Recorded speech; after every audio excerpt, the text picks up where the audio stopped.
Bienvenue pour ce cours qui va vous montrer comment il est possible de concevoir un site SharePoint Online.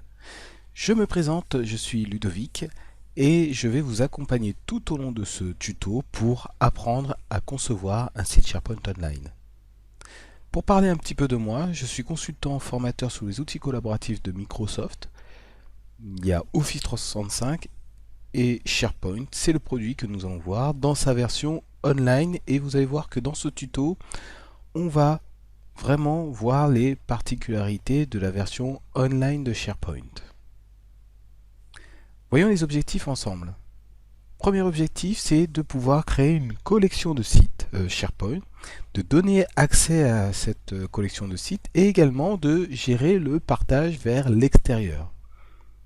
Autre objectif, c'est de pouvoir créer, gérer des listes et des bibliothèques, c'est-à-dire les composants essentiels de SharePoint qui vont vous permettre d'afficher des informations, de les recueillir ou encore de stocker et partager des documents. Nous verrons ensuite un composant très utile pour gérer les documents, ce sont les colonnes de liste.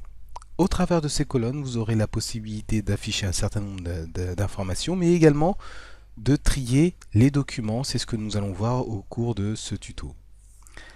Nous verrons également comment personnaliser les affichages, c'est-à-dire que dans SharePoint, on a la possibilité très facilement, très rapidement d'afficher un certain nombre de documents en fonction de critères qu'on aura déterminés au préalable.